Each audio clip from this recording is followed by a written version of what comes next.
नमस्कार दोस्तों, SS engineering में आपका स्वागत है। मैं प्रदीप साहू। दोस्तों, मैंने अपनी फर्स्ट वीडियो में बात की थी कि ब्लेड सेल थिकनेस क्या है, उसे फाइंड आउट कैसे किया जाता है। एंड इस वीडियो में हम बात करेंगे सेल थिकनेस के कुछ basic and important facts and formula के बारे में। आज की मेरी यह वीडियो आप लोगों के लिए काफ़ी यूजफुल एंड इन्फॉर्मेटिव होने वाली है। प्लीज़ वीडियो को लास्ट तक ज़रूर देखें। तो चलिए दोस्तों, वीडियो को शुरू करते हैं। दोस्तों, सेल की थिकनेस को आइडेंटिफाई करने के लिए कुछ फैक्ट्स को जानना बहुत ज़रूरी है, क्योंकि दोस्तों हम जब भी सेल की थिकनेस को फॉर्मूला के अकॉर्डिंग कैलकुलेट करते हैं तो हमें इन सभी फैक्टर्स की स्पेसिफिक वैल्यू एंड साइज की रिक्वायरमेंट होती है। जैसे कि मोल्ड थिकनेस, हम कौन सा मोल्ड ट्यूब यूज कर रहे हैं, उसका थिकनेस क्या है, ये हमें पता होना चाहिए।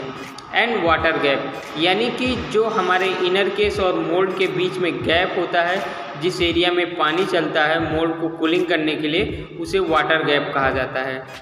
बाद वाटर की क्वालिटी, यानी कि हमारे वाटर का TDS, PPM, हार्डनेस कितना है, उसे हम कितना मेंटेन करके चल रहे हैं, ये हमें पता होना चाहिए। मेटल कंपोजिशन, हम कौन सा मेटल कास्ट कर रहे हैं अपने कास्टर पे, हाई कार्बन है या लो कार्बन है या हाई सल्फर है, यानी कि आप किस ग्रेड का मेटल कास्ट कर रहे हैं, उसका कंपोजिशन, उसकी क्वालिटी आपको पता होनी चाहिए, क्योंकि ब्लेड की सेल थिकनेस मेटल के कंपोजिशन के ऊपर डिपेंड करती है। एंड सुपर हीट, आपका सुपर हीट क्या है, वाटर की वेलोसिटी एंड डेल्टा कितना है, इसे आप कितना मेंटेन करके चल रहे हैं, आपकी कास्टिंग स्पीड कितनी है, सेकेंडरी कूलिंग सिस्टम एंड आपके सेक्शन का साइज़ क्या है, आप कौन सा सेक्शन साइज चला रहे हैं, 100 है या 120 है या 160 है, आपके वाटर की डेंसिटी क्या है। एंड दोस्तों, इन सभी फैक्टर्स एंड इनकी वैल्यू के बारे में पता होना बहुत ही ज़्यादा ज़रूरी होता है। एंड इसके अलावा और भी कुछ बेसिक फैक्टर्स होते हैं जिनकी वैल्यू को हम मेजर नहीं कर सकते हैं, बट ये बाय डिफ़ॉल्ट पहले से सेट की हुई होती है। जैसे कि वाटर की स्पेसिफिक हीट, स्टील की डेंसिटी एंड स्टील की स्पेसिफिक हीट, ये सभी काफ़ी इम्पोर्टेंट फैक्ट्स हैं। एंड इन्हीं फैक्ट्स के ऊपर सेल थिकनेस का साइज डिपेंड करता है कि कब और कितना होगा। एंड दोस्तों, ब्लेड की सेल थिकनेस को कैलकुलेट करने के लिए कई अलग अलग मेथड एंड कांस्टेंट के थ्रू सॉल्व करने का प्रयास किया गया है, क्योंकि दोस्तों हम चलती कास्टिंग में ब्लेड की सेल थिकनेस को तो मेजर नहीं कर सकते हैं और ये पॉसिबल भी नहीं है, बट कुछ ऐसे मेथड हैं जिसे हम फॉर्मूला के थ्रू सॉल्व कर सकते हैं। अब वीडियो में आगे बढ़ते हैं और बात करते हैं सेल थिकनेस को कैलकुलेट करने के फॉर्मूला के बारे में। तो दोस्तों, सेल थिकनेस को कैलकुलेट करने के लिए जो फॉर्मूला है वो है D = ρW × CW × G × delta T।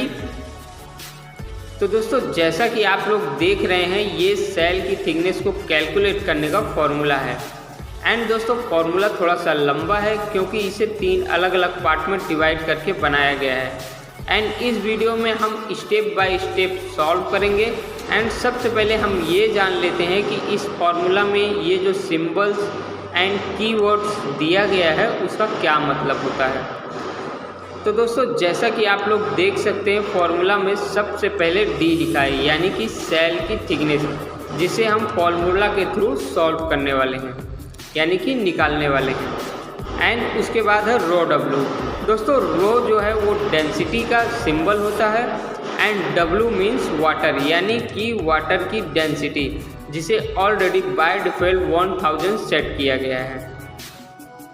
उसके बाद है CW। दोस्तों, CW हमारे वाटर की स्पेसिफिक हीट है, जिसकी वैल्यू बाय डिफ़ॉल्ट 4200 जूल पर kg क्लेविक सेट किया गया है।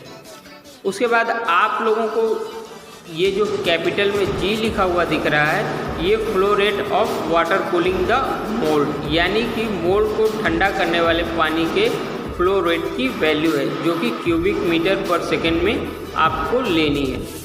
एंड उसके बाद आपका डेल्टा T है। वैसे तो आप लोगों को पता ही होगा कि डेल्टा T क्या होता है। एक बार रिपीट करना ज़्यादा बेटर होगा। तो दोस्तों, temperature difference of cooling water at the inlet and outlet of the mould, यानी कि प्राइमरी वाटर के इनलेट और आउटलेट में जो टेम्परेचर का डिफरेंस होता है उसी को डेल्टा T कहते हैं। उसके बाद है स्टील की डेंसिटी एंड इसे भी बाय डिफ़ॉल्ट 7850 kg पर मीटर क्यूब सेट की गई है। एंड दोस्तों स्टील की डेंसिटी को आप कम या ज़्यादा कर सकते हैं। उसके बाद है स्टील की एंथैल्पी जो कि IS से रिप्रेजेंट की गई है एंड इसकी वैल्यू 2,70,000 जूल पर केजी बाय डिफ़ॉल्ट सेट की गई है। एंड इसके बाद है SC यानी कि स्टैंड सरकमफ्रेंस, इसे आपको मीटर में लेना है ना कि mm में। उसके बाद है V यानी कि वेलोसिटी। दोस्तों यहाँ पर आपको कास्टिंग स्पीड लेना है जो कि मीटर पर सेकंड में लेनी है।